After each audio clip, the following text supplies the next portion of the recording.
Good evening, everyone. Well, actually, it's the afternoon, but good afternoon, everyone.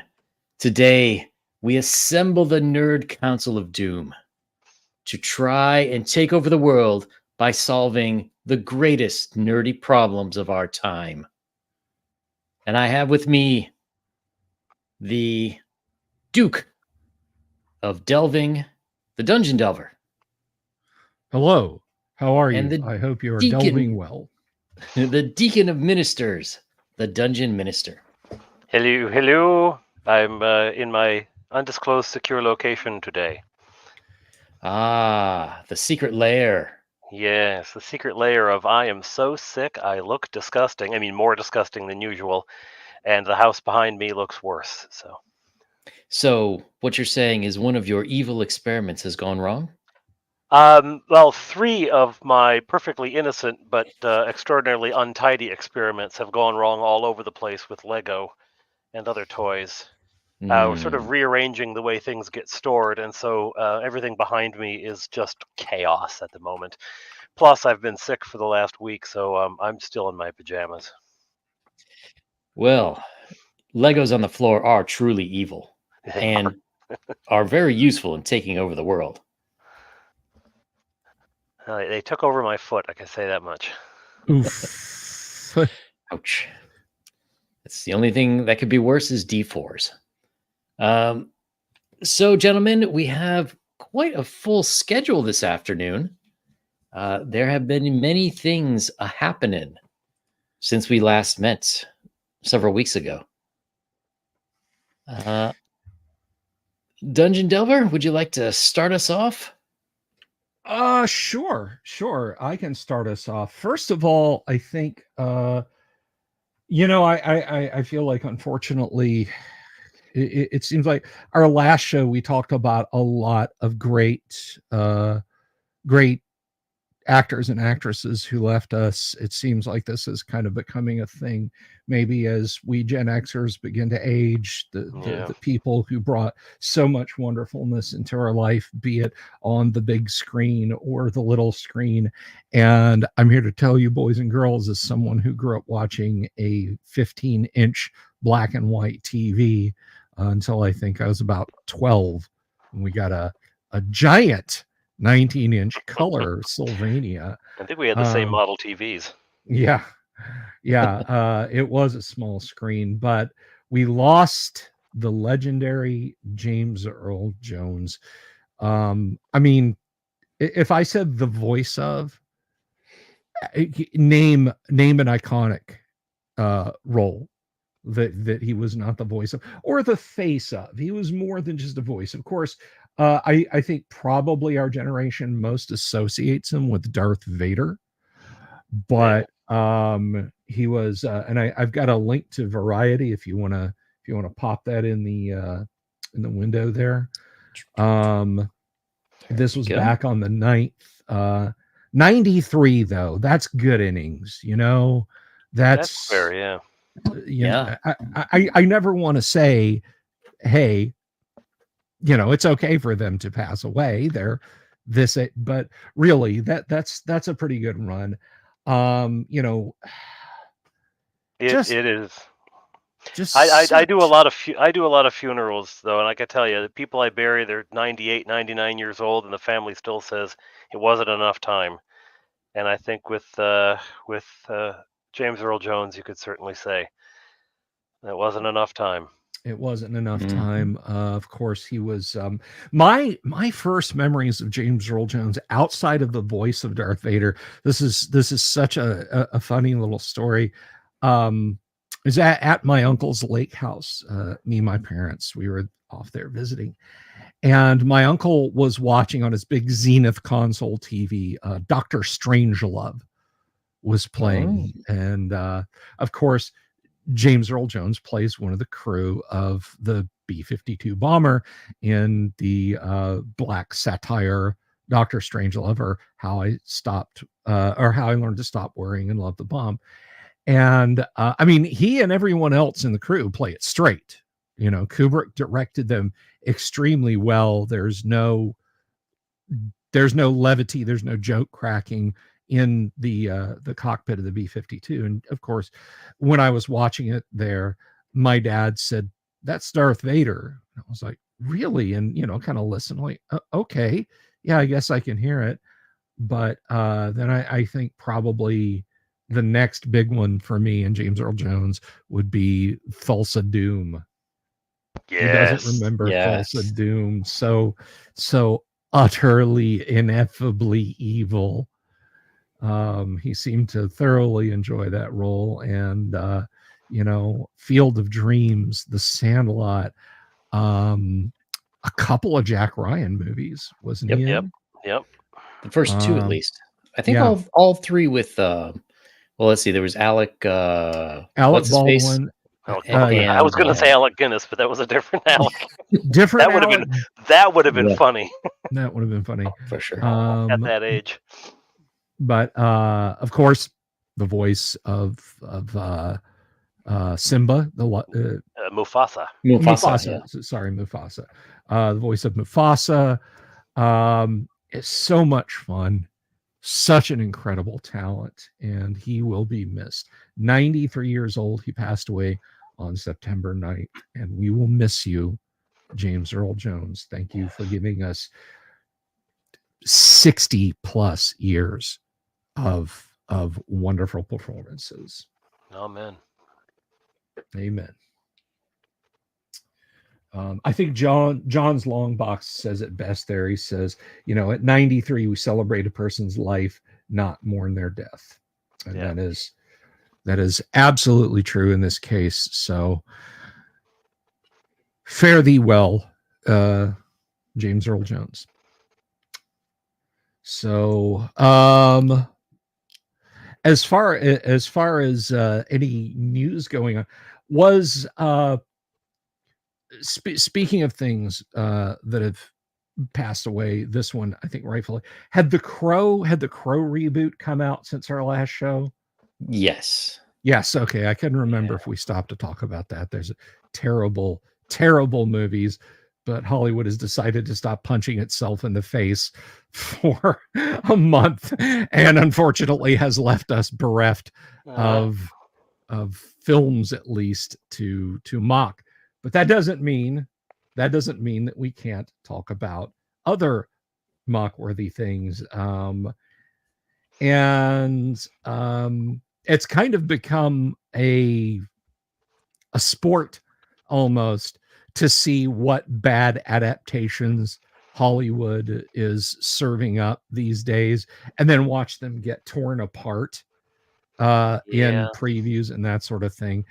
And so here we are at the second season of the adaptation of J.R.R. Tolkien's works with Rings of Power. Another slab of Rings of Power has been dumped onto our lunch trays, whether we ask for it or not, as we kind of poke it disgustedly with our forks and hope it doesn't seep into the meatloaf and mashed potatoes. It has opened to abysmal ratings. Previous season, I believe it was something around 2 million watched, even though there was a decline and only 39% of watchers bothered watching it all the way to the end. This season, it's a little smaller. It's 900,000 viewers. Surprising no one. Yeah, surprising absolutely no one. And of course, this has led to kind of an interesting turn in the press. Now, I want to state this unequivocally. I don't like this show. All right. I don't like the previews I've seen. I don't like the clips I've seen. I don't like what I tried to sit down and watch, and I'm not going to encourage them by hate watching it. I do like the show. You do like the show. What? Okay. Well, I don't have what is it? It's on Amazon Prime, right? Yeah, I don't have the service. I've never watched the show at all. But it is an excellent source of videos, not only from the Critical Drinker, but also from Gandalf Roasts. Have you seen those? The Gandalf Roasts. I have heard of them, but I haven't watched them. Oh, that guy is hilarious. I love his work, and it's worth every last Rings of Power episode to get the roasts of them later on. So I'm all for it, but only in terms of snarkiness. Well, and also you've got Ryan George, who's always funny. His movie pitch, or series pitch, or whatever you want to call it, his pitch series. He spares me having to watch a lot of movies when people are like, "Hey, did you see such and such?" No, but I watched Pitch Meeting about it, so I've got the gist of it. But yeah, so Rings of Power faces potential cancellation amid dismal viewership numbers. I wanna talk about this, but I want to talk realistically about this. So this article, this is from a website called Comic Basics. I tried to find a long thread where I talked about this over on Twitter, X, which, by the way, you can follow me on X at underscore a underscore the Dungeon Delver. You can follow the Dungeon Minister at Minister Dungeon, and Yang Enzal 4, I think, over there. Yes, I am. Yeah, Yang Enzal 4 over on Twitter. They should all be linked in the comments if they aren't, in the description, if you guys want to follow us on social media. But anyway, so we start off here, and they note the show diverges significantly from the established lore. And this is, while the show has received some praise from critics and early reactions suggest an improvement over the first season, one concerning trend remains a clear disregard for the original source material. Well, of course it does. And then it says, it seems fans are quickly losing interest in the Rings of Power, as reported earlier, which is a self-link.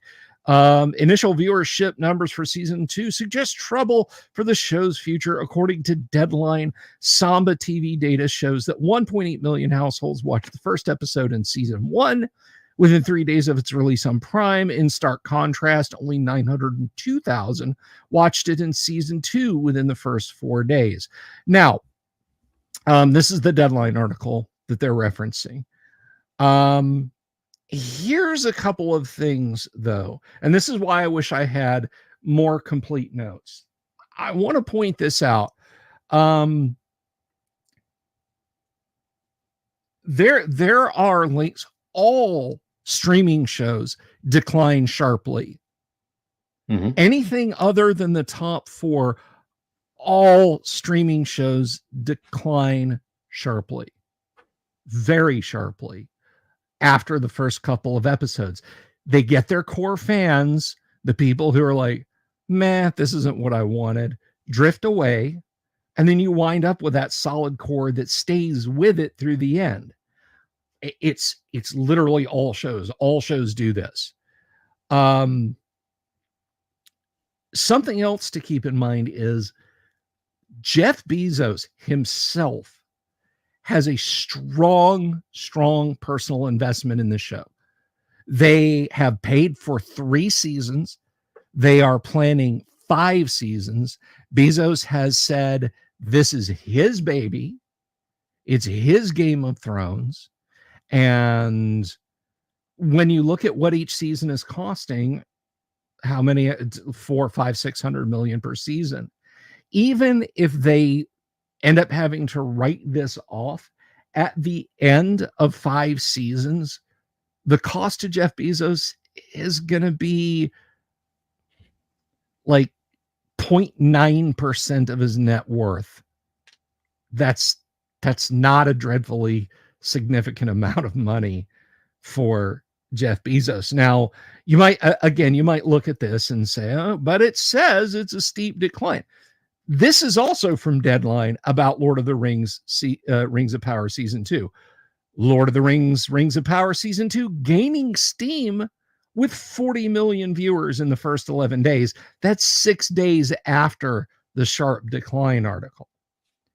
So it's important that we keep in perspective, all you people who are like, "It's going to die any day now. It's going to be canceled. It's going to get thrown away." They're not even going to bother trying to write this off. It's going to be like they're going to remove it from the streaming service. Stuff bounces up and down. Things yo-yo. And you really kind of got to dig deeper into this to kind of look at what's really going on. I want it to go away. Okay. I want this to just vanish and have been nothing but a bad dream. I'm not cheering it on. I just think it's important to keep in perspective when fan sites and fellow fans want something to happen, that you can kind of skew information a little bit out of wishful thinking, not necessarily lying or trying to create fake news. It's just our hopes kind of get caught up in it. So, here's the website everybody's citing, saying, oh, it saw a steep decline, and here it is 6 days later. It's gaining steam with 40 million viewers. Well, no, I do have to say, judging by how many critical reaction videos I see on YouTube, I'd say at least 15 million of those are people watching it in order to slam it. But hey, yes, I do get it. Yeah, I mean, that's not going to affect the ratings, right? Yeah, exactly. I mean, it's like, when you say, oh no, my video got disliked and people left a bunch of nasty comments, they had to click the button. They had to type the words. YouTube does not care about which button was clicked. It does not care about what the words say. All YouTube sees is engagement. Yeah, if people really wanted to run down a video, they'd watch 3 seconds of it and then click away. That's how you run down a video. Yeah, exactly. Not leave any comments, watch 3 seconds and click away. That will dead ass kill a video. Yeah. So I'm sorry, go ahead, Yang. Well, I just want to point one thing out about this, where people say that this is Jeff Bezos's baby and everything.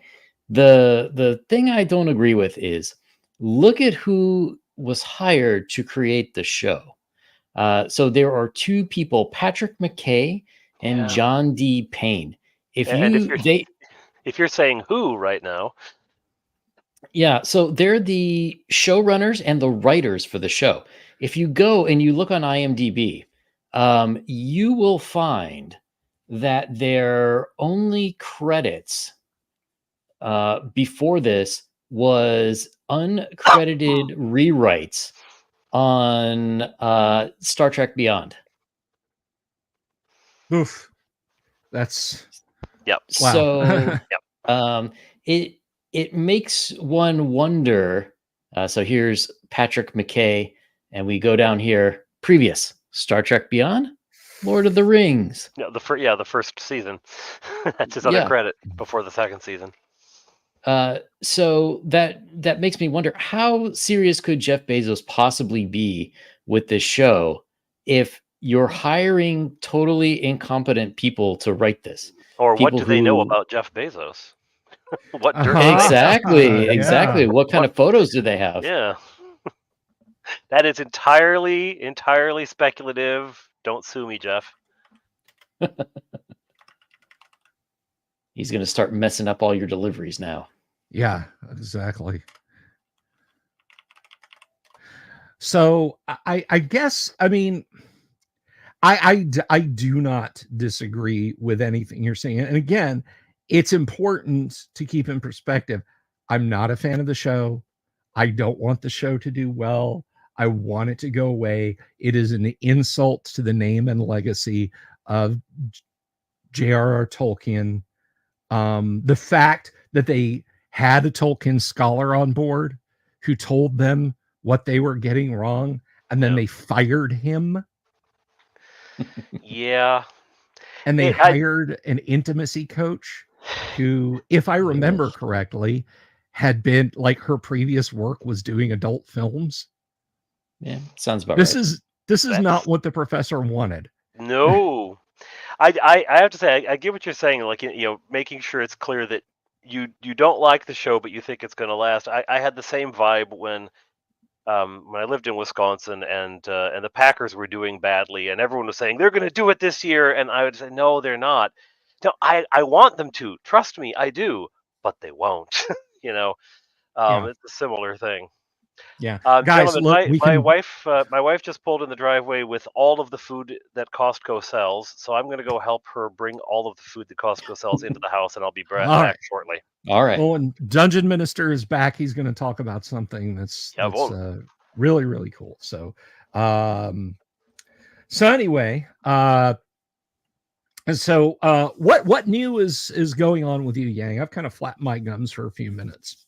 Well, what's new with me is Mhm. Empire of the Undying Sun. Empire of the Undying Sun. That's right. Tell us all about Empire of the Undying Sun, Yang. It is my campaign guide compatible with D&D 5th edition, both 2014 and 2024. It's going to launch on Kickstarter September 27. So go check it out. If you come here on the website and you click over here to register, you will automatically get one free adventure module written by the Dungeon Delver. That's right, folks. Now, I cannot be entirely objective about this because I did have a hand in it, but I can tell you this is some fun stuff. If you're out there and you're like, yeah, he just said it's for 5e, I'm super busy today. No, check it out because I will tell you guys. I told Yang, he was like, I want you to do 3 modules for me. And I was like, yeah, but I'm going to write AD&D modules. And he was like, fine. And I didn't say it like fine. I said, great, do that. He did. He was very encouraging. But no, I wrote AD&D modules and then they got mechanically converted over. I wrote from a very gritty Gygaxian perspective within the framework that Yang gave me. And Empire of the Undying Sun is a sweet, sweet, sweet campaign setting. It is it's a framework you can pluck things from to put in your own setting. You could stick this in your own campaign world in another realm. I like it a lot. If I hadn't have enjoyed it, I would have been like, yeah, Yang, you go, you do that. Yeah, awesome. But I do like it, and it is a darn good looking setting. Like visually good looking. You're seeing some of the art on Yang's screen there. He's got this cool 3D thing going, and there's a campaign guide. There's going to be modules. It's absolutely worth your time checking out.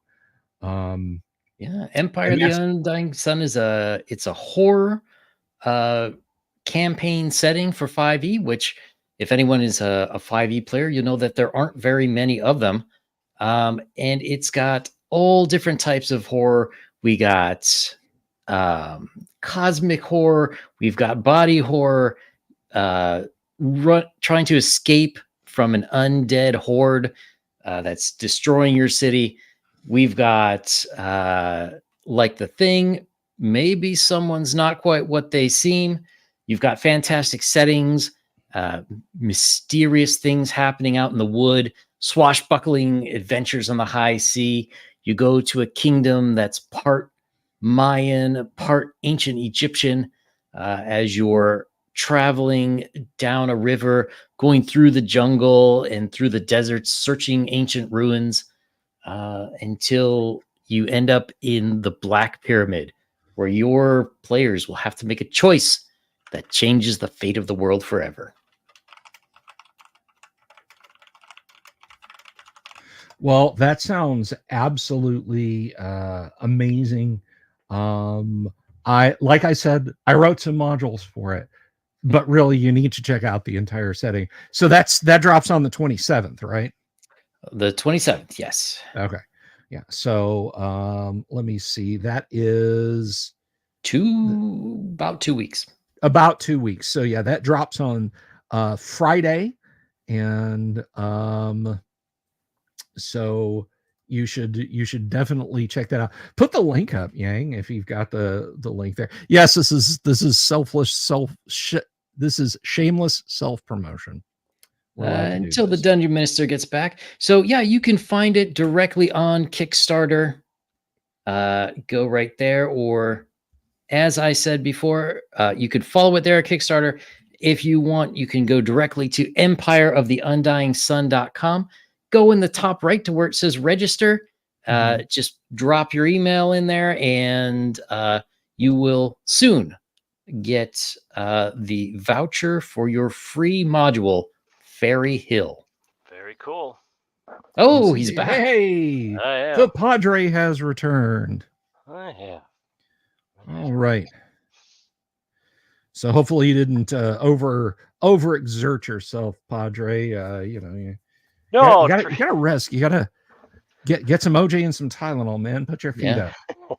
three sturdy boys to help. Got a lot of Nice. stuff in. So What's the price of those Costco chickens up in Canada? I don't know. I don't think there was one included in today's purchases, Shocking. and I'm not the regular grocery person. My wife would be able to tell you, what the dollar per ounce and what the change has been over the last 10 years, but I haven't the foggiest. I'm blissfully unaware. That's like one of the few things here that hasn't changed. I think there's still $5 for a Right. roast chicken. I think it started higher than that here just because the difference of the dollar, but Mm. it's probably something that they've tried. I know the hot dogs are going up. No. And they're cracking down on memberships. You used to be able to do one membership, and I just borrowed my sister's membership card, but now they're insisting on photo ID and the whole 9 yards all the time with no exceptions. Ugh. Yeah. Luckily, they haven't started that at the gas station, the Costco gas station up here. Yeah, I know it at not Walmart, Sam's Club, 2 giant pieces of pizza and a fountain drink are still $3. So Nice. Yeah.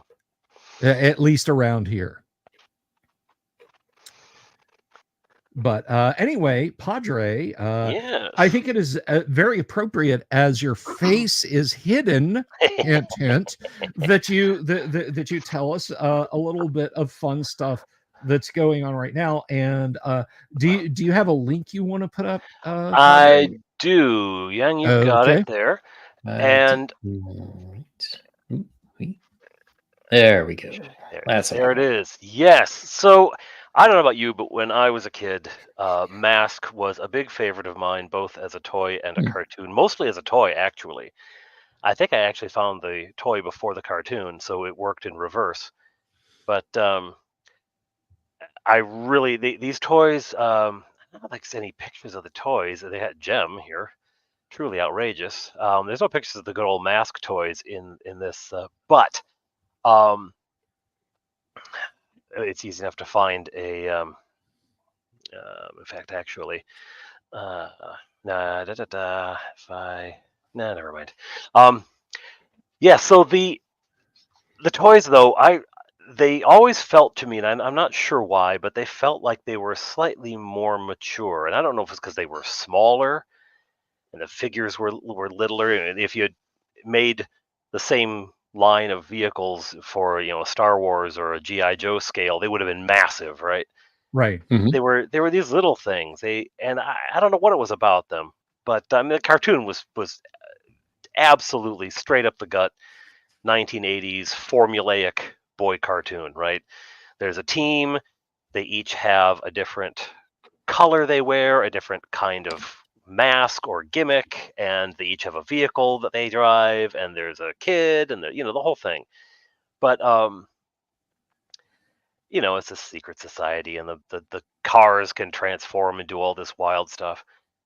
But the news is that Loyal Subjects Toys has struck a deal with Hasbro. Hasbro, of course, bought out Kenner and now owns Mask, and along with a number of other properties. My Buddy, which I hated those commercials when I was a kid, but there it is. Gem and the Holograms, My Pet Monster, Popples. I remember Popples and wanting to have one, but being too old to really get one. Rom the Space Knight, which I've never heard of, but there it is. Oh man, Rom was huge. I know. It was a big comic for Marvel Comics back in I think the late 70s through the early 80s. It was the start of the licensed toy comic craze that cool. infected the early 80s. I did not start doing comic books until late 80s, and it was only for a short time that I really read comic books at all. So that would be why I missed it. That's why I missed it. And I'll, But I'll tell they you what, the just if I could real quick inject go. this, Rom was no like weak sauce, like, oh, we got, yeah, I guess we got to shoehorn this in somewhere. Yang, you might remember this with the X-Men. There was a Mhm. huge arc of the X-Men with the Dire Wraiths, who were Rom's enemies. Oh yeah. Oh yeah. They factored in the X-Men in a huge way. Rom had his own run, and he would make cameo appearances now and again. So this excites Mhm. me. But anyway, please, Dungeon Yeah. Minister, continue. No, so well, you're gonna love it then, because loyal subjects, apparently they've acquired the rights to ROM the Space Knight in addition to all these others, Gem and Mask and My Buddy and My Pet Monster and Popbles.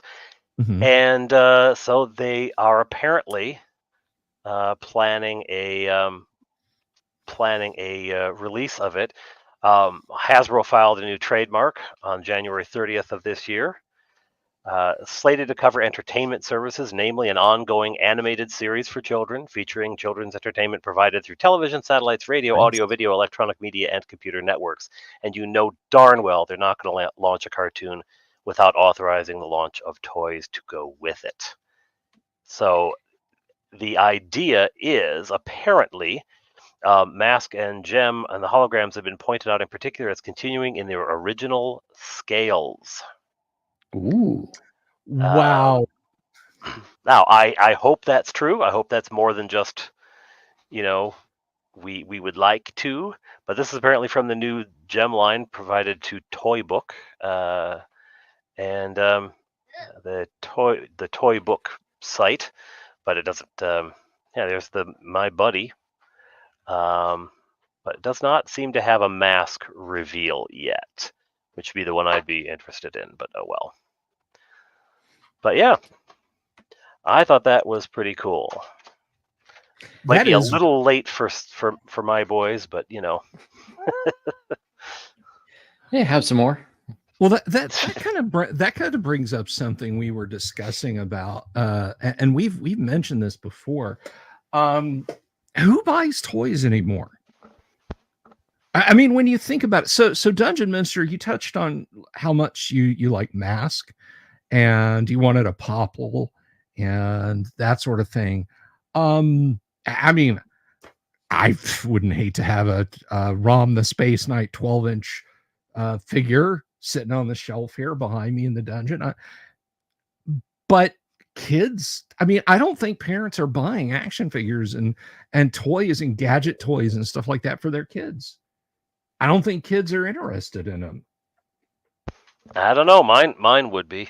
Well, I mean, and your kids are smart and you've raised them right, but I feel like there is a kind of I think the majority of kids just want something they can install on their phone, their console, or their PC, rather than a physical hard plastic toy that they can have adventures around and set up houses of cards to ramp Hot Wheels cars off of and everything.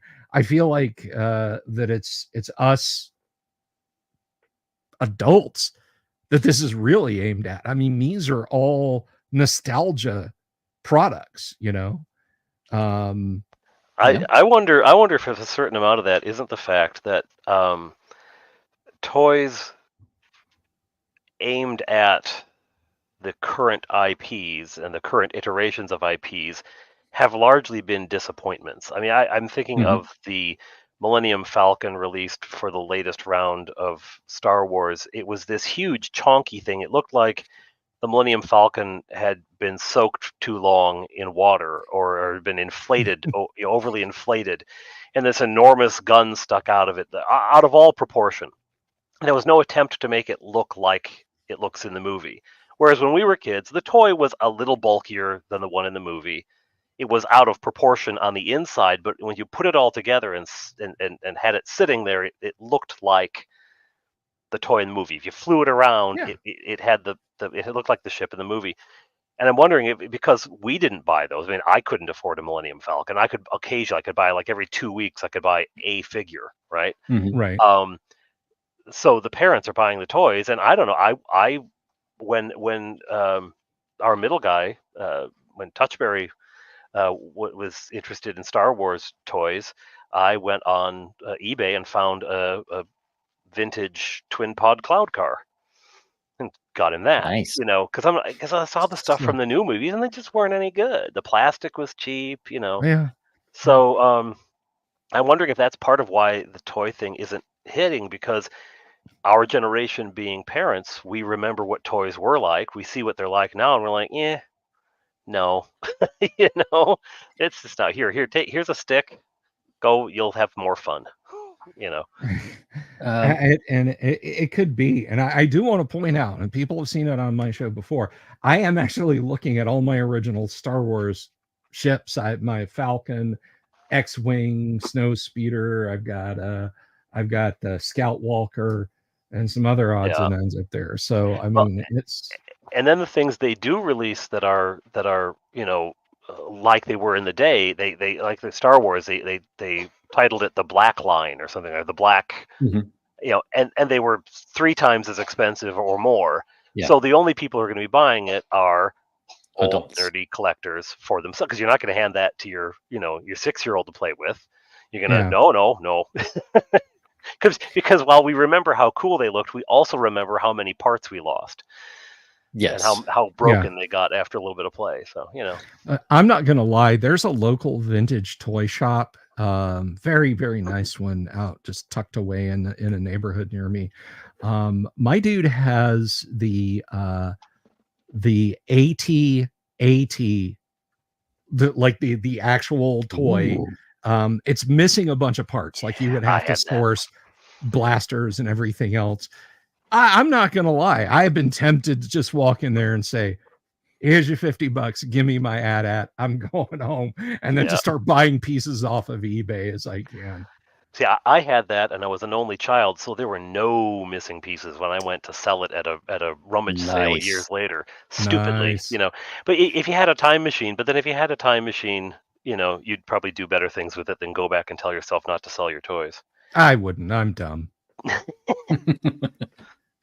But I wonder too. There's 2 other features of this that I wonder if they're part of the problem. One is, where are kids getting toys these days? And it's mostly like Walmart or Target, and the toy aisles are very small there, as opposed to when we were younger. We had Children's Palace, Toys R Us, KB Toys, entire stores just dedicated, rows and rows of GI Joe and Transformers and Star Wars. So I wonder if the access is part of it. And the other thing is, where are the cartoons?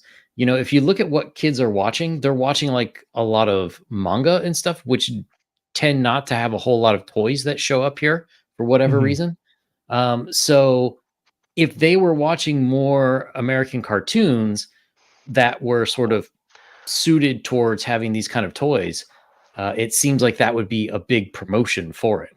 Yeah, I'd say as the parent of 3 children, I don't miss the whole cartoon as commercial for the toy phenomena. I don't mourn the passing of that, although I heartily partook in it as a child myself. I was deeply immersed in it, but I kind of don't mourn the passing of that particular phenomena myself. But yes, that's probably it though, because it just like I said, I mean, the Mask was probably the one example of a time when I found the toy first and then sought out the cartoon. Generally speaking, you'd see the cartoon and they sell toys of this. What was it? The Inhumanoids. Yeah. And suddenly I wanted a a great foot and a cartoon. half tall. I wanted a foot and a half tall magma guy. What the heck? Well, I never wanted that before until I saw the darn cartoon, right? So, well, you say you mourn the passing, but yet I think a lot of people who lived through the 80s will say they had the best cartoons. they were great. So, they were a lot of fun. They were because Madison Avenue does it right. I mean, they do it well. I mean, maybe some consumerism is the price we have to pay for excellent entertainment. Yeah. I'm reminded of a bit on The Simpsons when the context is to heavy to go into now, but there's a TV exec talking to Krusty, and he's like, well, what about that thing we were running before? And she's like, the Mattel Mars Candy Chocobot Action Hour. That thing was barely legal as it is. It's an hour-long commercial to sell chocolate and toys to children, you know? Yeah, well, and then the commercial in between the commercial were, for sugary cereals and for the toys that of the ships that you were seeing in the show. Yeah. It was a wild time to be alive. Oh, you know what's so odd is I hit my Gen X stride at exactly probably the wrong time. I got Star Wars and G.I. Joe, G.I. Joe, and I'm talking about the 12-inch action figures. Oh, okay. G.I. Joe didn't really have anything to support it. It was just a toy. It was just a cool toy. And Star Wars, of course, had the movies, but back then there was the comic book, and then there was a daily 3-panel black and white, and like a 7-panel color on Sundays, which our newspaper actually didn't carry. I didn't find out about it till literally my cousin drove up from Florida. Him and his family drove up from Florida to visit us in this little town in Alabama, Gadsden, Alabama. Or we should call it a little city or a big town, but anyway. And I was so bored sitting in the back of his car. I don't even remember what we were doing. Like, I picked up a newspaper because I saw Funny Papers, and I saw a Star Wars comic strip, and my jaw hit the floor, right? Well, you want to talk about obscure? I'm finding out about it now. But our paper didn't have it either. By the time the big cartoon shows as toy commercials started to hit, and I'm talking about Transformers, He-Man, and G.I. Joe. Yep. I would rather have spent an afternoon playing games on my Commodore 64 or playing with my Star Wars figures. Yeah. So it's funny. I look at a lot. It's like, there's people that go gaga for the new Masters of the Universe reissues, and they talk, they did the new cartoon so wrong, and on and on and on. And I'm like, I completely missed that. That is almost like a Mandela effect when people are like, yeah, but you liked you like Trap Jaw, right? And I'm like, I'm sorry, I don't. But you know why that was, right? Well, for me, it was because I got a Commodore 64. Well, I mean, you know why that stuff hit in the 80s as opposed to the late 70s, right? Star Wars, wasn't it? Star Wars was one of the first big merchandising. But you go ahead, Yang. Well, that was part of it, but there was a law previously that mandated, like, you could not create advertisements for those kind of things. There were laws on what was in television, and then after Ronald Reagan was elected, part of his deregulation was now allowing advertisers to advertise directly to kids, and that's when they started creating all of these toy TV shows, having toy commercials during the toy TV shows, and they had special tie-ins with comic books. So, like, originally when G.I. Joe came out, they could not advertise the show and the toy together. So that's why they started publishing Marvel Comic Adventures, because they would advertise the Marvel comic during the show that had, all the latest toys that came out. And then later they could directly advertise the toy during the show. Oh, a ricochet effect. Yeah. Very interesting. I actually did not know that. One interesting piece of trivia, we were talking about He-Man. I do know this bit of He-Man lore, and I will tell you. So some genius came up with the idea, hey, there's this Conan the Barbarian movie. We should have a toy tie-in. And so they made a Conan the Barbarian toy and an evil wizard toy and a Valeria toy and Oh, and Mattel was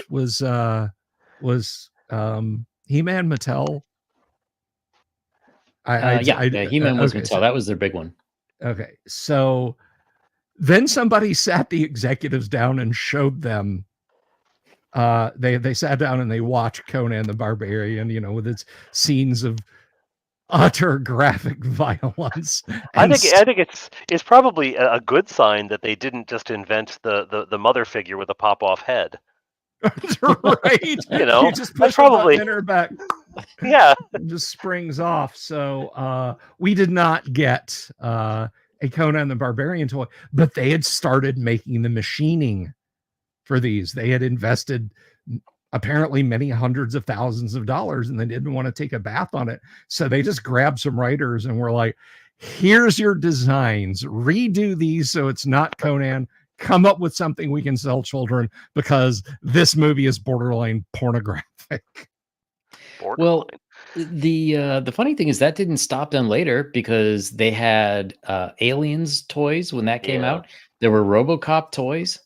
There were all sorts of toys for movies that were completely inappropriate. Horribly later violent, on. You're absolutely right. I had my mother, God bless her, I'm an only child, and she, for Christmas or my birthday one year, bought me the Alien singular board game. And nice. if you thought you could never make a board game out of the movie Alien, oh, you're wrong. And then refused to play it with me. I circle back to I was an only child, and we moved around enough that, like, the friend group was small and fleeting, and so this thing sat on my shelf for years, and it only got use when I pulled it out and just played against myself. Yeah, they could do a marketing tie-in with anything. So. Well, there was a G.I. Joe sized Alien doll that came out. Yeah. H.R. Geiger's sexual body horror for little Timmy under the Christmas tree. Christmas 1980. There you go, son. There you go. Yeah, just imagine that is what happens after a man has a tube pushed down his throat. Yeah, and then this bursts out wet and screaming, and it's kind of elongate. There you go, son. Nothing celebrates the birth of our Lord and Savior like a xenomorph. Yeah, let's. Yep. Little set of teeth popping out, because I remember that figure, and the little teeth would shoot out of its mouth. Yeah, you could do a little spring-loaded thing would cause the inner jaw, which was plenty suggestive on its own. Yep. But yeah, and those you don't still have your board game, do you? I think I might. That is. I know. This merits looking at. This actually. So let's see. I think that was Ideal Toys, but now if it's anywhere, it'll be at my mother's house in her attic someplace. Probably chewed to pieces by mice. That sounds like it needs to be a special streamed event at Claricon. It does. Okay, so Yang, I'm gonna put this up here. I'm gonna share the link. It's not a gold mine. It's not like I didn't figure it would be. Yeah, it's not like a wood grain OD&D, but there you go. Just in case you guys thought we were kidding, that is the Kenner 1979 board game. I like how they put Sigourney Weaver in the search. Almost there. Complete. It's all. It's as I recall, Sigourney Weaver comes through that movie entirely complete. No, you couldn't say that for all the crew. Oh yeah. Now actually, I had to say, mine again, only child. No one would play it with me. Mine's in better shape than that. Well, nice. There you go. So there is a complete one over there under this search for 150, 280. But you got to look at these. Like you never go with oh my God, it sells for. No, that's the I tried to sell it, honey, and nobody bought it. I guess I can't clear out those shelves. That's Yeah, the price. highest priced sell of it. Yeah, like there's one that sold just on August 8th for $45, although it does say Yeah. incomplete. But the highest price one that went was a complete one for $125. Yeah. And it actually went from this same seller, so this guy is like cornering the market. It's just going around buying them up. Yeah. Yeah, well, for all I know, my mother donated that to Goodwill 10 years ago. But last I knew, it was still in my mother's house. I mean, 'Cause I you don't- could get half a carload of Costco groceries with that. No, not in Canada. You couldn't. I think you could probably fill the. How Maybe many so. bags of milk could you afford if you sold 4. your 4? Okay. Yeah, I can't find the 1979 action figure, but it too commands a pretty penny. So maybe the toys were just pretty screwed up back when we were kids and we just didn't notice. Well, it is an odd thing to have as a toy, I have to say. It is. My mother also gave me the movie Deliverance for Christmas one year, so I think she's a slightly unhinged. At what age? I'm now you've opened up a whole thing. Well, I was an adult at this point, but okay, it was fair like, enough. but still, who's like, you know what, a good Christmas present would be for my son and his fiance, Deliverance. Were you a minister at the time, the dungeon minister? I was the dungeon seminarian at that point. Well, there you go. She wanted you to experience deliverance. She wanted me to understand the depths of human sin, which I would soon be authorized to be forgiving. Like, do you really want to forgive this? Because look. And so after watching it, you decided, no, I got to go to Canada. Well, no, I was up here by then. After I decided to be just doing the confessions on the phone rather than in person, just in case. Nice. That is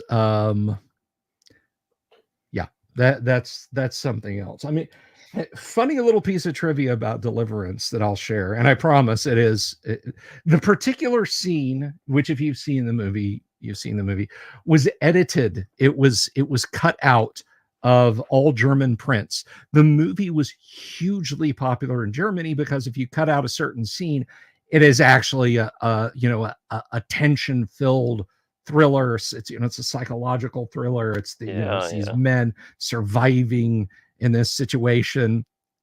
So about the mid 1990s, it was released in Germany and to a broad audience. The people who grew up watching the German cut were not expecting that. It came as quite the surprise to the film goers in Germany, I understand. Oh, look at this. I found the DVD of this movie. Remember this? It's very good. Let's go watch it. We're watching is quite the thriller with John Voight, Burt Reynolds, like good for the whole family. Very tense, with the very tension movies. They are going through the American South. We'll put it in. Was ist ein Squeal like ein Schweinen? Mein Gott in Himmel, turn the television off. Date night in Germany. Yep. Anyway, well, I think we've steered this boat up on the rocks. What's next?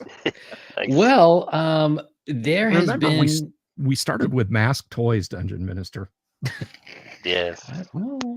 And now it's like a Billy Joel mask. It is. A stranger. Go ahead, Yang. Sorry. So, this past week or two, Twitter has been abuzz with a certain image from Dungeons and Dragons. Oh dear. Oh boy. So and it's not Donald Trump as a paladin rescuing the Tabixi, is it? No. Slightly off topic before we get back to this. Have you guys seen the AI video, which is a D&D? It's like a live play, but it's all done by AI, where Joe Rogan is the DM. Yeah. And his players are Donald Trump, Gordon Ramsay, Samuel L. Jackson. I've seen little like AI voice mashups of things like that.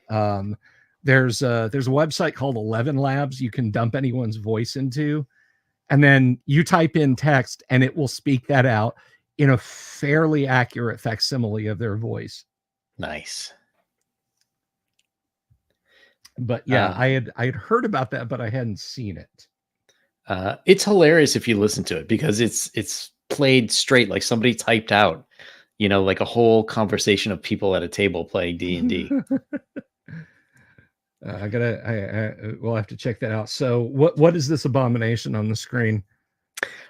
So this is, I'm actually not entirely sure where this comes from.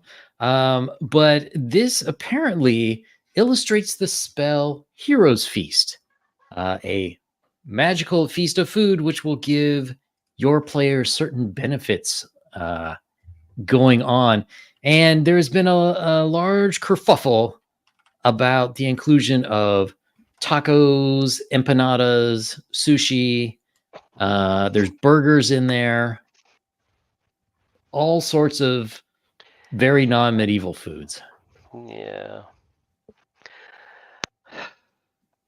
So my question is, why hasn't people flagged this as AI?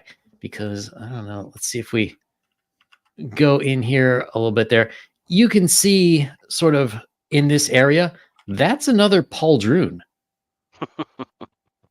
Which makes me think that this whole image is AI. And somebody was like, or like make an image of me having a fantasy feast. And, Bing was like, you got it, buddy. Yeah. And put all the things that person liked. Yeah. I mean, okay. So I was over on Nerd Cognito this past Sunday. We recorded that, and we went over this there. There's so much going on. I on the face of it, I am not opposed to a gonzo thing being in D&D because we talked about like Bill McLean, Dungeon Minister Yang. You guys know the little cartoons in the Dungeon Master's Guide, like a wizard and a knight wearing mouse ears, and the knight's looking over his shoulder as they're about to go into some like rat men worshiping a giant Mickey Mouse, and the fighter saying this had better work. Right, yeah. Because they've got Mickey Mouse ears on before they're going to go in, and then there's the famous papers and paychecks. Oh, we're pretending we're students and office workers in an industrial and computerized society, and one of them's holding a game manual, and you can see papers and paychecks on it. There's plenty of room for fun and spoofing and being ridiculous with it. Yeah. My big problem is this is played so damn sincerely. Well, that's the thing. I don't know, because I don't know where the image is supposed to go, what its Sitzim Leben is, right? We like have, if this is an illustration out of the D&D cookbook, then that's one thing. Yeah. Well, Orbital R says it's from the Player's Handbook. Oh well, that's another altogether. That's another altogether. And I have to say, although the sushi and the tacos and the burgers are like, just don't fit in the same way that I don't think the suit and tie and the sunglasses look fits either, from that illustration. Oh, it's the one with has the battle wheelchair in the middle of it. The guy next to him, though, is dressed like steampunk. It's just out of place. Yeah. I think actually my primary objection to this illustration is how chummy and friendly it all looks. Right? Yes. There's no sense that we're eating this, as the Hero's Feast is supposed to be something. It's sort of an emergency situation meal, isn't it? Yeah, it is. So Yeah. There's no sense that we have all been through a battle and we are just toast and we need to replenish, and we have got to do this, and we've got to do it quickly, and this is, we've all just been nearly dragged to death by whatever troll or whatever we just fought. There's this, it's this sense, it's the same sense from the Dwarf Bakery. It's the same sense from the Gold Dragon making tea. It's like, it's not Dungeons and Dragons. It's like, it's creatures and coziness. I follow on Twitter. I follow this account, this woman who posts these wonderful, whimsical pictures of anthropomorphic forest animals having yes. feasts and going for hikes and stuff, and they're charming and whimsical and lovely. Mm-hmm. And I enjoy them for what they are. They are not Dungeons and Dragons. There's no danger involved in them. There's no adventure. And so many of these illustrations, it all just looks so sanitized. It's always in the same palette of purple and teal and pink, and I don't know. Yeah, I don't get any sense of adventure out of this. I mean, it's like the alt cover for the, first of all,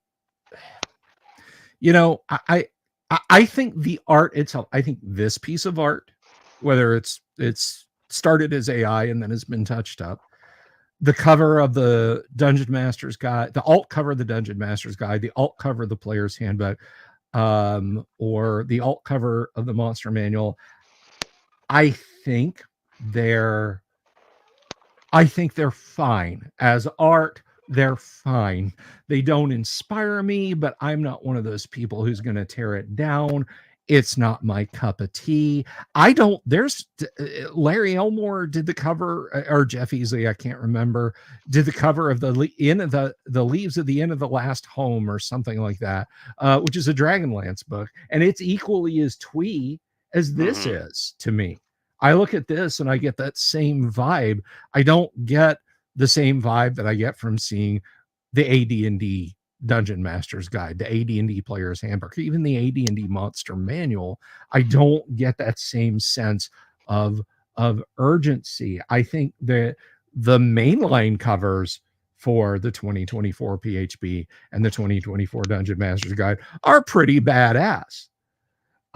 If this was the cover of one of the 50 D&D cookbooks apparently that Wizards of the Coast has put out, I would say, yeah, bravo, good job. I hope all those foods are in there. I hope you're telling us how to make all those foods.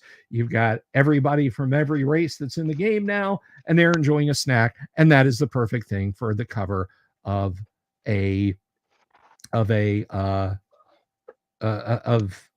book like that. There's a few illustrations in the 1979 Player's Handbook of a party like in an inn or walking out of a dungeon and waving, looking over their shoulder like you're in their party and you're coming out the dungeon with them, or you're at the inn having their feast. But they imply at least that they're out of a dungeon setting, and this, I'm rolling wandering monsters, not every turn, every round. If a party of adventurers decides just to sit down and have this loud, boisterous, smelly tea party in the middle of the dungeon. Yeah. And there are pictures. I mean, it's pictures in the Beckme set that are funny. There's one in particular I'm thinking of. It's in the demi-human section of an elf and a halfling and a dwarf, and the halfling seems to be telling the female elf, some sort of story, and the dwarf is looking rather unconvinced by the whole thing. And it's more cute than anything. But that's a picture. Everything I've seen so far has a sort of tweeness to it. Yes, that's the right word. And it just it feels like it's all so. Yeah, it's either twee or it clearly is AI generated with limbs sticking in weird directions and. My personal opinion is this was AI generated, and then just touched up on a computer, and that's based on a few things. You got the weird Paldroon, you've got like a disappearing hand over here. Yeah. So there's a lot of that kind of stuff to it. But then also the fact that they just released a bunch of errata for the player's handbook, which just officially came out like 2 days ago or something. So, I don't know what they were thinking, but this gives the impression to me that whatever they're calling 5e 2024, it was slapped together pretty quickly. And there wasn't a whole lot of time for quality control and game testing and some other things like that. Now, I want to say something here about the errata situation. Okay, I have on the bookshelf over here, I have a true first print of the Monster Manual, the 1977 release of the Monster Manual, first ever hardback AD&D book that came out. When it was released, I mean exactly when it was released, TSR rushed out to all the hobby shops that sold it a full page of errata to be given to people if they came in and asked for it, or if they were buying that true first release and it was fixed up later. So the errata thing, I'm of two minds. One, they have preached about how they've gotten everything on lockdown, and it's like it's not by the seat of the pants like it used to be back in the day, where it's an actual, the hobby has grown, the hobby has matured, and you immediately have to issue errata. But on the other hand, TSR was issuing errata day zero patches, if you want to use some computer nomenclature also. Yeah. Well, but that is another thing, computer nomenclature.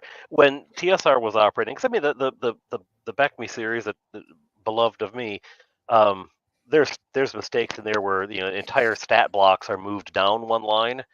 Mm-hmm. So you look, the hit dice are on the AC. The AC is on the hit dice line and everything else, and then the XP, which is at the bottom of that stat block, is left off entirely, and you just have to kind of figure it out. According to the attack table in the expert guide, the magic user can attack as a 4th level fighter. It's just that kind of mistake. Mm-hmm. But they were, if those were done on a computer, it was a seriously underpowered machine. I can promise you it wasn't. Yeah, I mean, we're talking about a typewriter sent to a typesetter, and layout was far more basic at that point. I mean, everything is on a computer. Everything now can be changed. Yeah, a universal change can be instituted with a keystroke. Mm-hmm. Yeah. So to continue to have that level of error suggests a rush, because if you did take the time, you've got the tools to get it right. You've got the tools to pretty easily get it right. So I think one thing we can say is that Wizards of the Coast has faithfully continued the TSR tradition of questionable editing. There you go. They're just keeping the old traditions alive. We Grodnars appreciate it. The typos, and there are many in original Dungeons and Dragons, the white box set. I've got one over here. The typos were in there because when they sent the books to the printer, they sent a note that said, hey, you can fix spelling typos, but don't fix contextual things, because this is War Games rules and we don't want to accidentally change a rule and break something. Right. So they got the manuscript. Apparently many people at the printing company read through it and they were like, we have no idea what the hell any of this is. Don't change anything. Do not change a single thing, because we don't know what we're going to break. So you wound up with percent in layer in the OD&D set, and I don't know that this was ever fixed in any release of it, was listed as percent liar, LIAR. And And of course, TSR immediately said, "Hey, yeah, no, that's supposed to be percent and layer." And people had a polite chuckle about it and moved on. Everybody except for Dave Hargrave, who decided to release, like, I'm going to make my own D&D with blackjack and hookers, when he released the Arduin Grimoire. And he decided that no, percent liar, clearly they meant that. So that's the chance that a monster won't be telling the truth. I like that read. So what was the one? What was the one where they replaced all of, I don't know, the instance of wizard or magic user or something with something, but it really messed with. There was some universal replacement. It was in the later editions where there were computers in use, and they did a universal replacement of some class title, and it utterly it made it hilarious. And now I don't remember the story. Sorry. So in 1E, 5th level clerics were supposed to be prefects, and True First Prince of the Player's Handbook has it as perfect. But Gary caught the error and was like, "Hey, we should fix that." And the Blooms were kind of in charge at TSR at that point, money wise, and we're like, "Yeah, no, we're not paying Random House to do a whole new plate," which they would have had to have done. Right. So we'll just tell them to etch it out. Like, 5 minutes with an engraving tool to just take it out. So folks, if you're kind of a late-ish comer to first edition AD&D and you're wondering what the 5th level cleric is supposed to be called, it is prefect. Or if for humorous value you'd like to keep it, it is perfect. I like to think so. Well, I mean, yeah, hey, it doesn't matter what level you are, Padre. You're perfect as far as we're concerned. Darn straight. Absolutely. Go ahead, Ian. Oh, no, go ahead. Did you? No, do we have anything else on the heroes feast that we wanted to address? I think we've torn the menu one pretty thoroughly, but the only thing I'm going to say is I think this is a great opportunity for third-party content makers, because when this is like all the images that you see in a player's handbook, I think it really opens it up. It could be something like a Shadow Dark, where you're sort of reinventing the wheels, or even just campaign settings for the 2024 system, where it's much darker. You have a lot more action content. To me, this is just really Wizards dropping the ball with their future content, because as I leafed through the Player's Handbook yesterday, and it's not that bad. It's not as bad as I had feared in terms of rule set. Right. The images, but it seems like there's going to be a lot of openings for other people to make good content for this system. Maybe what you should do is line up some illustrations to just paste in your book over the ones that are there. Yeah. There you go. Really sort of dark cut, a Mork Borg illustrated cut of the same rule set. Don't touch any of the words, just new images. Yeah, and I'm just saying, Empire of the Undying Sun, for anyone who wants to have a little more fun with 5e 2024. Well, I'm just saying. Looks absolutely putting it out badass, and I'm looking forward to it myself. So empireoftheundyingsun.com for anyone who's interested. But yes, Dungeon Delver, I believe you had something else you'd like to discuss. So this was brought to my attention. This is so bizarre, and it does have to do with pop culture. So for those of you who are outside the Disney, and I get a little jaded living in Florida, having been to Disney more times than I can easily remember. There was a time when my wife and I had year-round passes, and our girls were very young, and it was like, well, it's a springtime Saturday. Are our passes blacked out? No, let's go to Disney.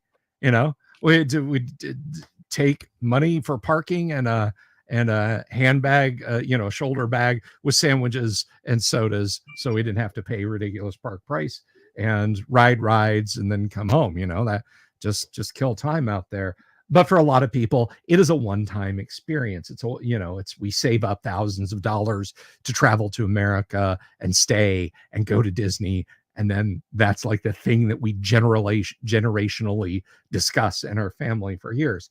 But even for folks like that, you may not know, there is an uber elite private club that you can, and I put that in big air quotes, can join at Disney, called Club 33.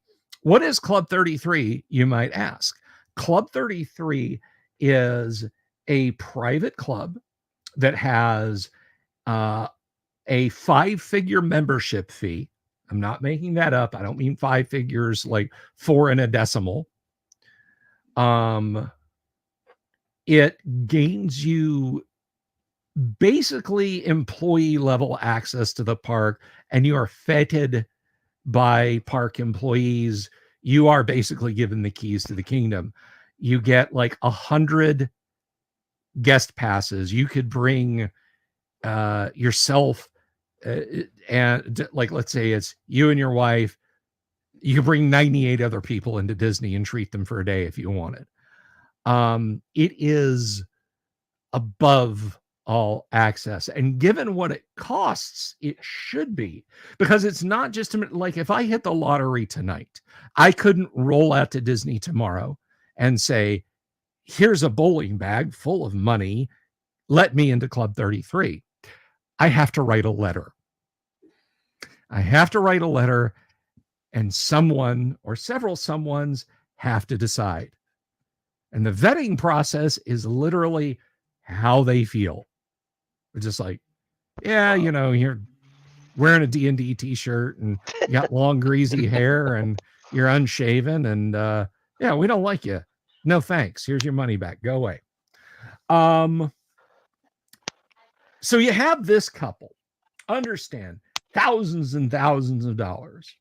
You have this couple, Scott and Diana Anderson, who joined Club 33 after years of trying. They were given access to Club 33. And if you're wondering what even is the point, even if you were super rich, the point is not, hey, I get to go to Disney and do whatever I want. You can save up $78 a person and do that one time. You just have to wait in line for everything. The point is access. The point is, if you're a realtor, if you own your own country club, whatever, you can give access to people. You're trying to sell somebody a house, a golf course fronting home. Hey, why don't you let me take you and the missus out to Disney? VIP treatment. It's on us. Yeah, come on. It is access to people, and it is the ability to charm people with your level of access. So enter Scott and Diana Anderson, who spent $400,000 fighting their expulsion from Club 33. That's right. They paid tens of thousands of dollars to join Club 33 and then lost their membership and were kicked out. So basically what happened was, we're going to scroll down and look at this. Scott and Diana Anderson want only one thing: to be let back into Club 33, but Club 33 definitely doesn't want them as members. Since 1967, the club has served at Disneyland's highest rolling VIPs in an in-the-know oasis over Pirates of the Caribbean ride. Bless you. Sorry, I thought I had myself muted. Sorry. That's okay. That purports to make the happiest place on earth even happier. I've got some suggestions for that, but Yang will lose his YouTube channel if I follow through with explaining them. But it's opened up a satellite location in the Disneyland called the 1901 Lounge. But this couple They waited 12 years to get their Club 33 invitation, and they shelled out $50,000 for their first year dues. They got their money worth, however, using the club's upward of 80 days per year. By their 5th year of membership, the magic was fading. They say new managers had taken over, their favorite chef was gone, and they were repeatedly slapped with members violations. The worst of them came on September 3rd, 2017, when Scott was discovered by park security keeled over a bench in California Adventure. A park guard said he smelled alcohol in his breath. Scott says it was a vestibular migraine triggered by red wine. Well, yeah, if you get falling down drunk, you're gonna keel over a park bench. I wasn't drunk. It was a migraine brought on by red wine. Exactly. I had a migraine so bad that I passed out after I drank a bottle of red wine. Yeah. I wish I had known that excuse when I was a teenager. Dad, I know I came in and threw up all over the bathroom and then passed out in my bedroom. It was a vestibular migraine. It wouldn't have worked. So they basically, they got the boot. Now here's the thing.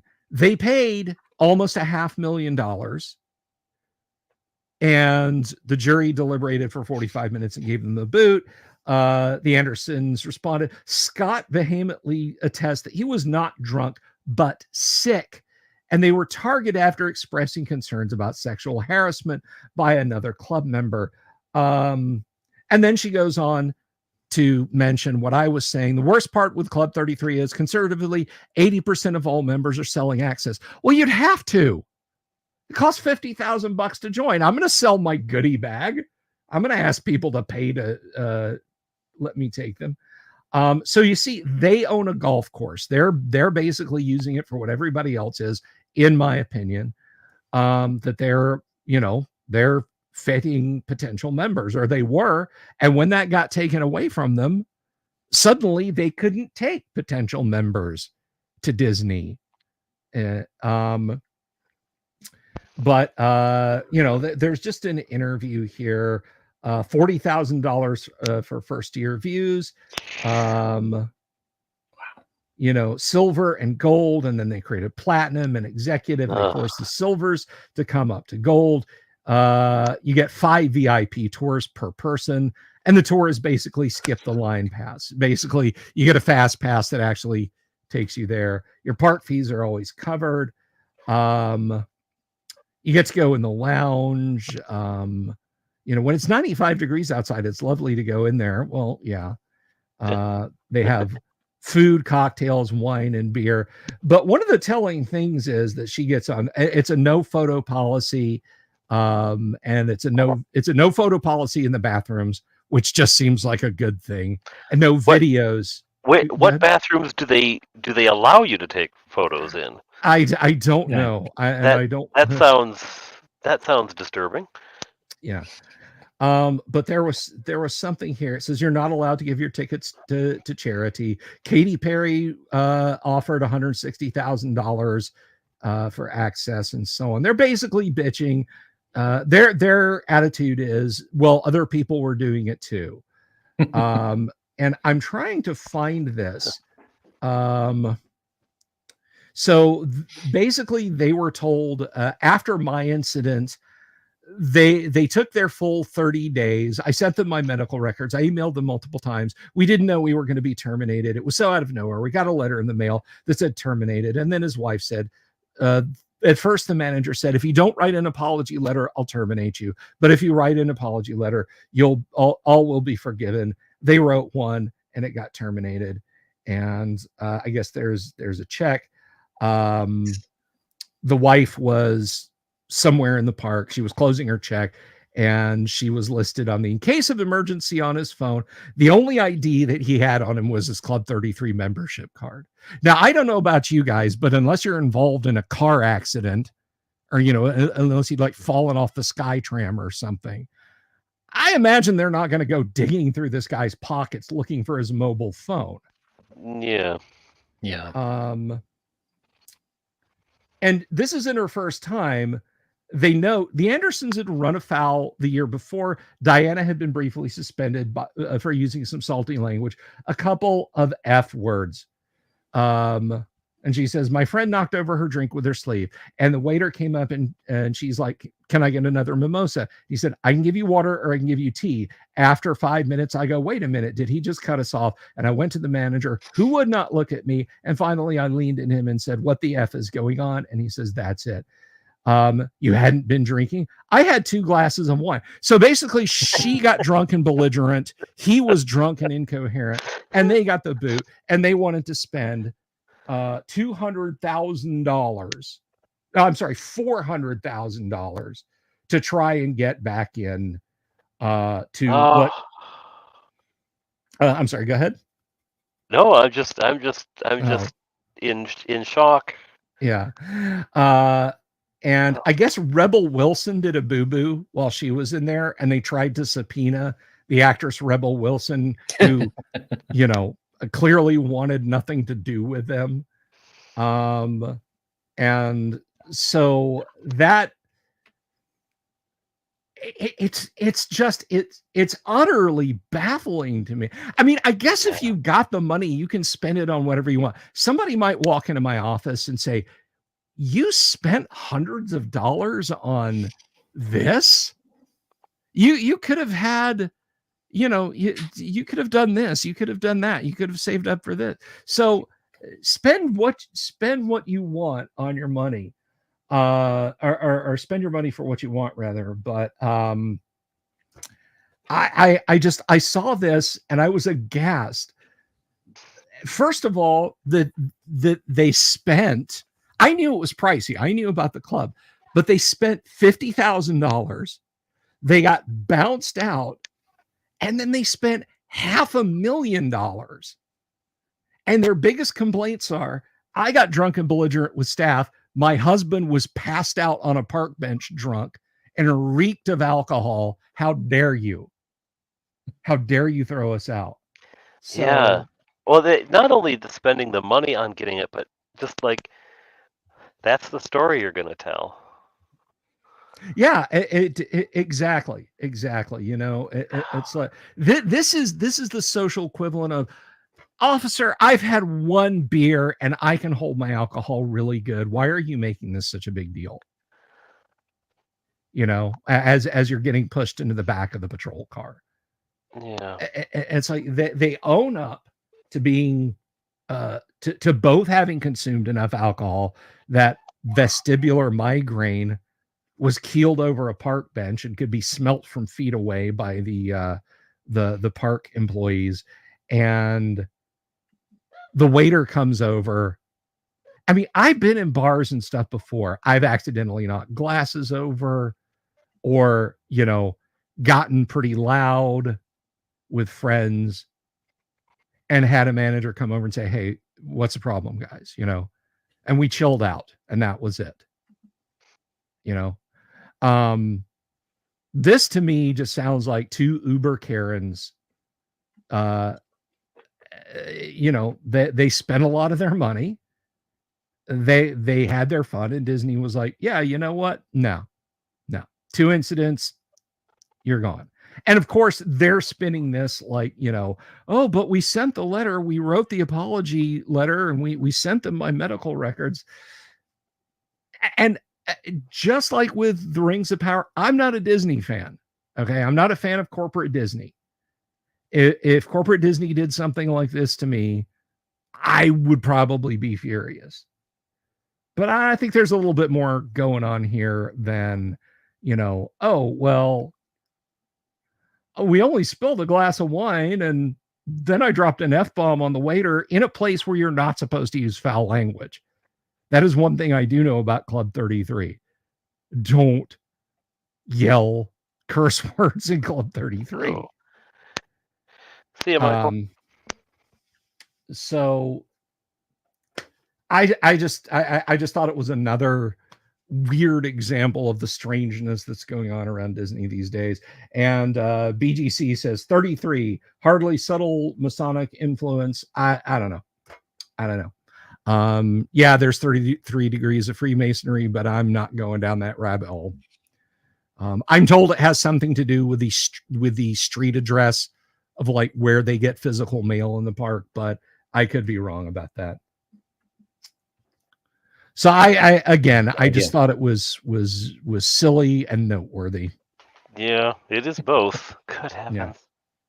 What people? I mean, I know a couple who are mad on Disney, and I mean, like, their license plates on their cars are both personalized. You know, Mickey 1 and Mickey 2, or Mickey and Minnie, Wow. or something like that. You know, Yeah. and they really love it. And you know, when their kid was young, they take their kid there every summer, and you know, and yeah, from Canada, it's a bit of a drive, but you know, they would go there every summer, and it was a big deal for their family. But this is something else. Yeah, I mean, to spend the half the price, the initial price of my house to get in. Yeah, and they're talking about, well, there's beer. You could get a lot of beer for $40,000.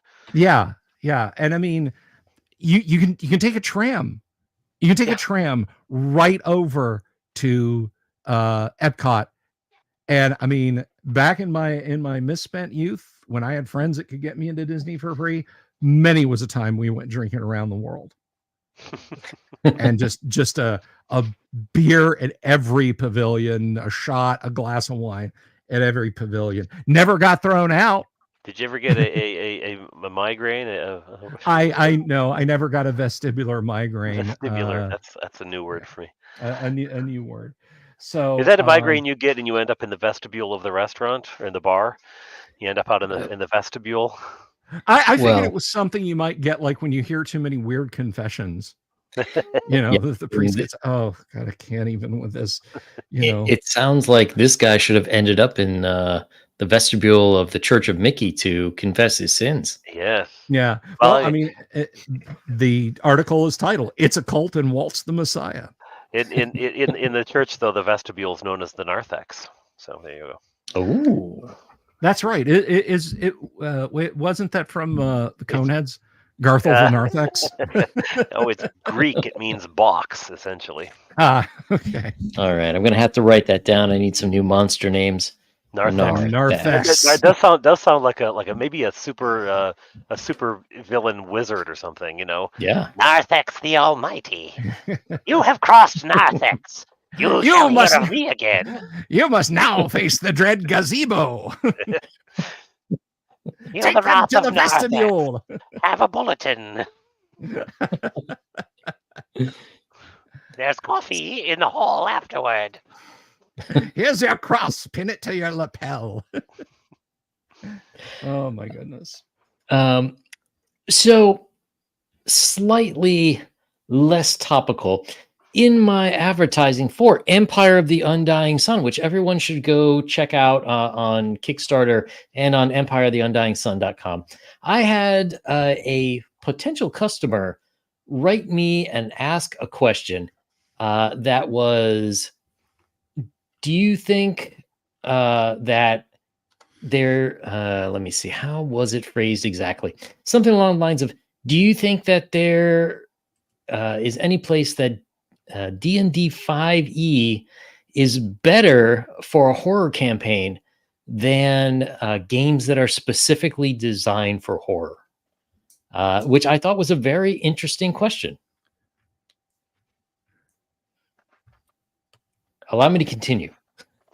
So I had some thoughts where I could say, yes, it is. Now, it is a little bit harder to compare since they're often different things. But for me, the generalities of D&D, regardless of which version you're playing, can be better for horror than a horror-specific game like, let's say, Call of Cthulhu or something like Dread, in that its generality allows you to switch between different kinds of horror. So you can go from like New England style, there's something strange in the woods. You can go to that like Dawn of the Dead zombie invasion. You can go over to like you would see in Call of Cthulhu, cosmic horror. You can go into body horror, much like The Thing. So having it generic, I think, is a big plus. One of the issues with something like a Call of Cthulhu is like, how many sessions of the same game can you really play? Which to me, not that many. For the Dungeon Delver coming up in October, there will be Friday evenings, the Call of Cthulhu sessions, but those are only 2-hour games each week for 4 weeks. So you're talking about 8 hours of gameplay. Once you start to go beyond that, it kind of gets a little stale and repetitive. How many times can the Necronomicon really shock you? You know what I mean? Right. So Well, the good whereas thing with about that D, is that everyone goes crazy, so you don't end up, your character doesn't survive long enough to have seen it all. Yeah. Exactly. And then also any version of D&D, it also allows you to customize the kind of horror a little bit better, I think. Call of Cthulhu is like a very specific horror kind of game. The modules for Dread tend to be very much like 1980s horror movie style, whereas with a D&D, depending on the group, you might want to make it more of like a horror comedy. You might want to make it more serious, or it could be light horror, like as if it were on Mhm. NBC or something like that. Well, and there is precedence. I mean, Ravenloft, etc. I mean, it's not like Mhm. the idea of encountering that is alien to D&D. Yep.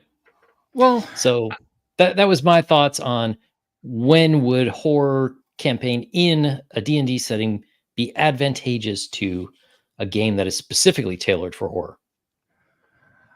I think games that are specifically tailored for horror are the best for running horror campaigns. I feel that unless we're talking about stripping D&D back to bare mechanics and then building it back up to something that suits horror, you wind up okay. A bunch of weedy academics tramping through a South American jungle that has literally never been seen by a living Homo sapiens. Like even the native tribes of South America avoid it, and then you encounter something horrible. In Call of Cthulhu, you tend to go, "Oh man, I hope I don't blow a sand roll." I don't know what mechanic Chill has. Unfortunately, that is on my list of want to play, but I've never played. But there's so many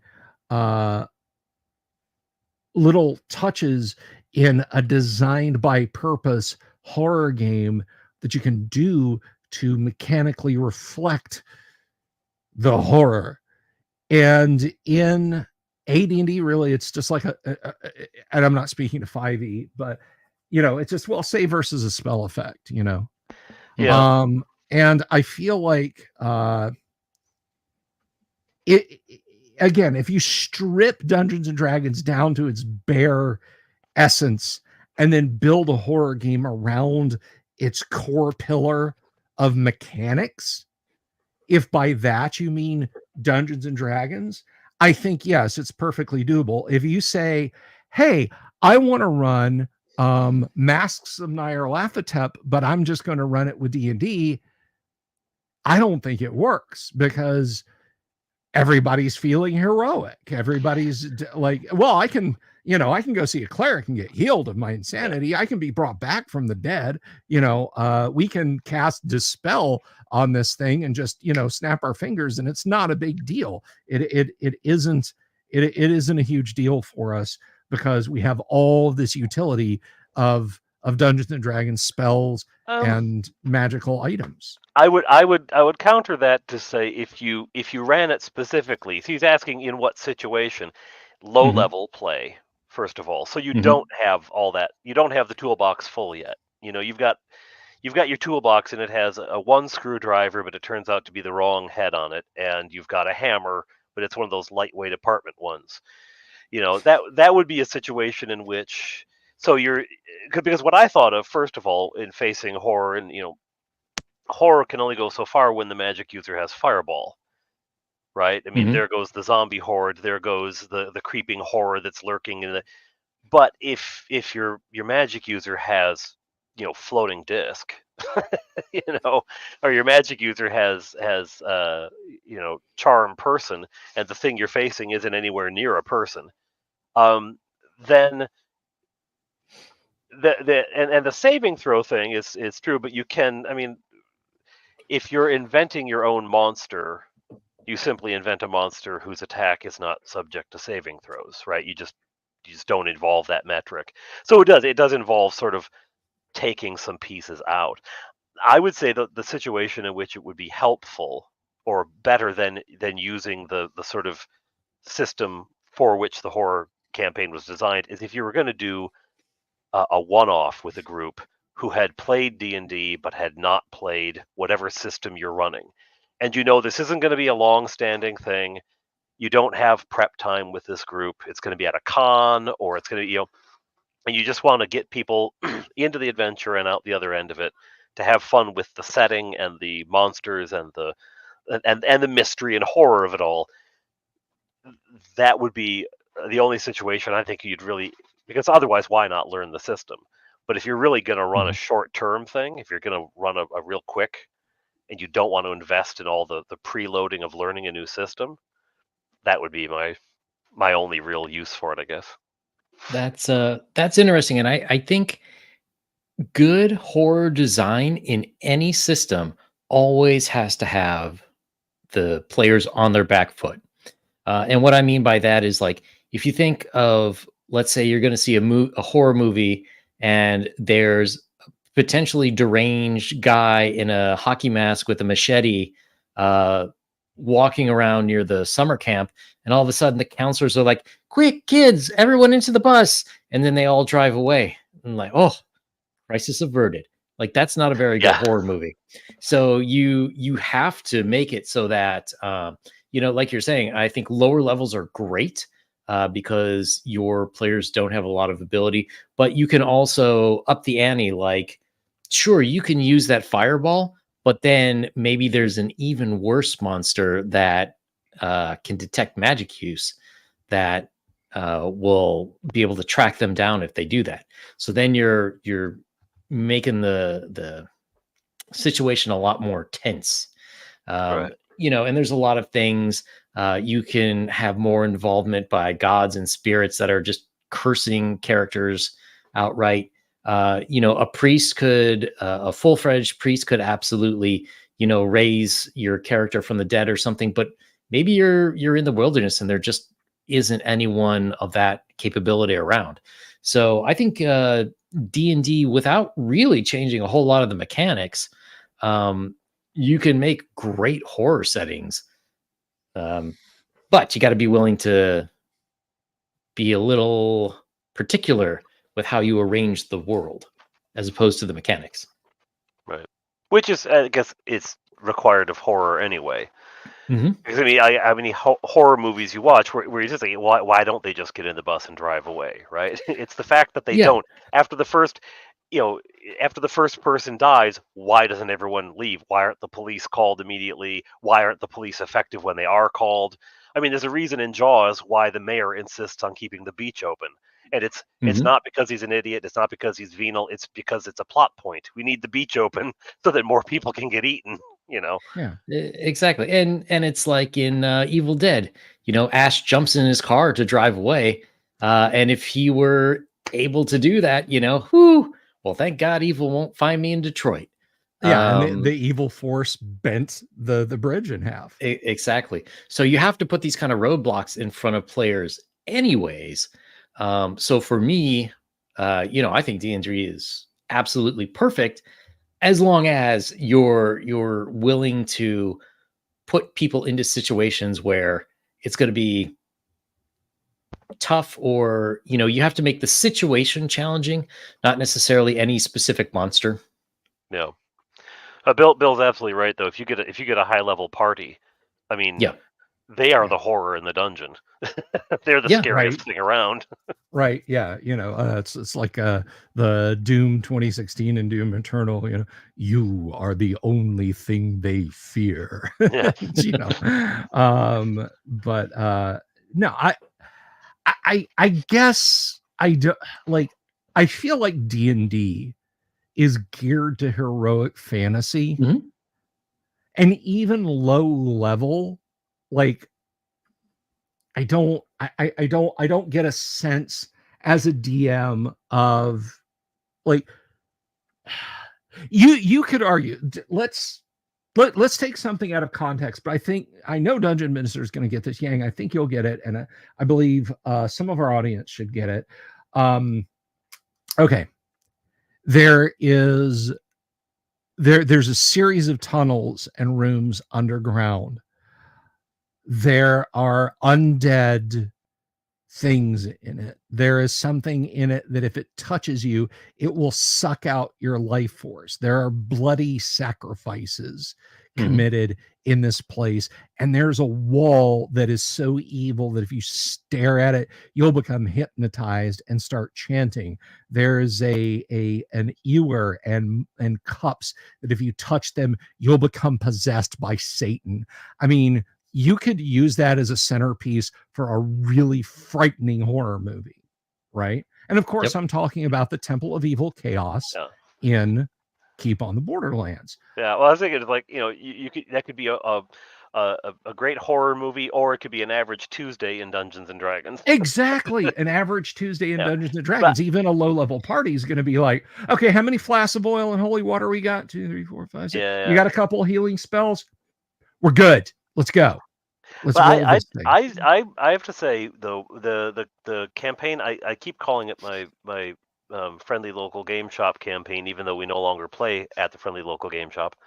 But in that campaign, the most recent movement in that campaign has been into the sort of underbelly of a city, and it's gone into a dark place, and it wasn't sort of like, on its basis a horror campaign or a horror adventure, but it had elements of it to the point that it was deeply creepy. It was deeply creepy. So I think it can be done. It's just much comes down to tone and what the lead up and the setup to it is. You know, so it involves some of that groundwork kind of stuff as well. Yeah. I mean, I think you're absolutely right. Is that evil wall that you can't stare at, is that an every Tuesday kind of thing in Dungeons and Dragons? I think it takes a little bit of setting up that there's a normal, which is like a fairly normal world. Like any horror movie you go into, even like a Freddy Krueger movie, they generally don't start with Freddy like ripping things apart. It's like a nice suburban high school setting where teenagers are smoking and drinking, secretly at the school, and then they're having fun, and then things go horribly wrong. So like you gotta set the scene in your D&D world that it's like kind of normal, and then things start spinning out of control. But definitely in a higher level campaign, it's going to be a lot harder to do. Yeah. Well, again, I don't think it's. I'm just of a right tools for the right job kind of guy. Sometimes you can get away using a flathead screwdriver in an open slot Phillips screw. Sometimes you got one of those weird hex heads, and you only that fits. So I think it can be done. I don't necessarily think it works to baseline. I guess what I'm saying is I think you're giving yourself a lot of extra work rather than just grabbing the tool that might be best. But I'm not being confrontational about it. I think a really good game master can make the Temple of Evil Chaos in Keep on the Borderlands genuinely horrific. I mean, you read the description of what the high priest wants to do to the I never thought you'd say this, the poor Medusa in there that they have in prison. You know, they want to tear out her snakes, blind her, and then sacrifice her like a human sacrifice. You know, but I guess it just comes down to what you as a DM want to do. If you're like, hey, I've got this set of rules, I'm familiar with a set of rules, I can set my setting and make it sing and dance and do whatever I want, then go for it. I just happen to have Call of Cthulhu. Yeah. So.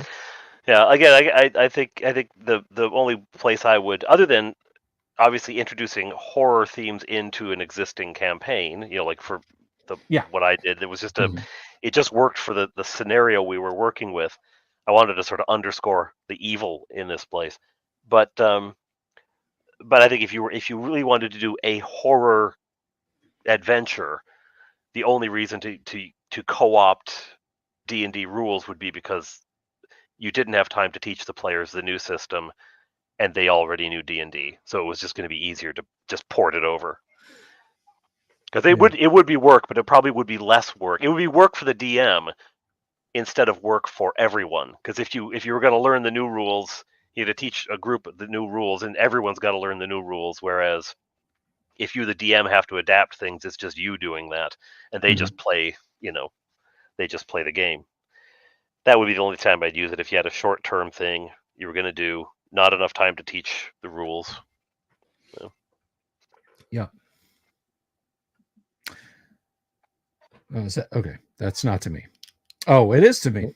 Yes. How about this? In the dungeon, the party discovers their divine magic gets scrambled, blocked by the presence routine of the old ones. Yeah, that's something you should certainly do.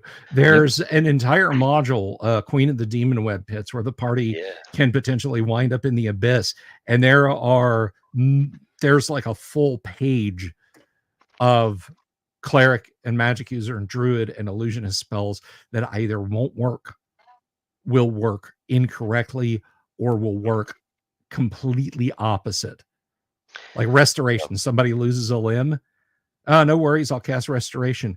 You could end up with a tentacle, or a crab claw.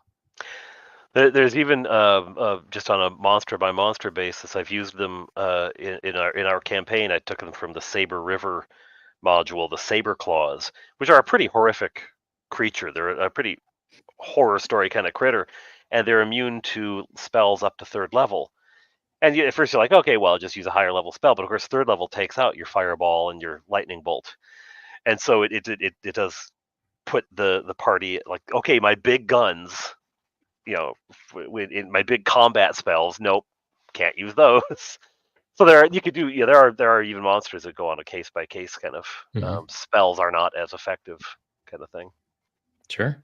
And then there's always the balance of, do you really want to take away all of your players' high level stuff when, you know, that's sort of what they're there for. They're there to advance, and now to be able to use it. And it's like, oh, so, you know, it has to be like on a sort of on a case by case basis where you don't want to take it away entirely, or if you do, it's got to be just like for a short duration. I sort of feel like that's what Hollow World was about. Like a DM who's just sick of a certain number of spells. We're tired of they're tired of these spells, so they just, in Hollow World, they just don't work. Why? I don't care. Because Gary kept using them and Luke kept using them and just ticked me off. So no. You know, I feel like there's a one of the Elder Scrolls game, Morrowind. It's a fan favorite. It's huge. Had places that a lot of times required, first person platforming, or, just a good deal of walking around a dungeon to like, oh, I can tell by the glow what I'm looking for is up there. But if you had, you could learn a flying spell or a levitation spell and just Just go up there. Well, when they started introducing adventuring or modules, basically add-ons, expansions to the game, they came up with all these in-game excuses of why levitation and fly magic was no longer permitted. Like the goddess Alamaxia does not approve of flying spells. Yeah. So you couldn't do it anymore. And then they were completely removed from every Elder Scrolls game after that. So yeah, I think they kind of had that same realization. Like, we are sick of flying spells. They just had buyer's remorse for that particular spell list. Yeah. I think we've all done that as DMs, been like, you've got a scythe of tree cutting. You can knock down a tree with it. It's not really handy in combat. And you're like, what are they going to do with that? They bitched for a magic item and now they've got it. And the next thing you know, like every night they camp in the forest, they build a palisade fort. It's like, the town's under attack by goblins. We can build you a wall in like 20 minutes. I'm going to have to keep that one in mind, Bill. Oh my God. So. Well, gentlemen, are there any other topics we should bring up in our quest for world domination? I have exposed the false prophets of Disney. We have explained how through the tools of nostalgia we will seize people's minds. Dungeon Minister, how about you? Yeah, we've peeked behind the mask. I think we've feasted heartily on tacos and sushi and burgers. No, I think we're pretty good. How about you, Yang? Well, gentlemen, other than letting everyone know that Empire of the Undying Sun will be available September 27 on Kickstarter, and it will. What was that website again? I believe it was empireoftheundyingsun.com. Undyingsun.com. Oh, yes. Go to the register button. Sign up before the 27th, and you will get one free module. I got to do that. I told Kickstarter to tell me when it was, but I need to register. Yeah, that sort of mea culpa. I thought that I would get the emails of everyone who signed up, or at least the Kickstarter account names of everyone who follows it. Apparently you do not. That is something I did not know. Of course you will get the emails for your backers, but I thought it was for followers. So for anyone who followed me on the Kickstarter and is expecting that free campaign guide, go over to empireoftheundyingsun.com, register there, or send me a message via Twitter or email, which is also on empireoftheundyingsun.com, and I'll make sure you get it. Cool. Alrighty, sounds wonderful, man. All right. Done and done. Gentlemen, let us adjourn for the month. We will return next month when we will have something extra spooky. All right. Thank you very much, sir. Thanks as always, And Yang. Good evening to all of our minions as well. Good luck.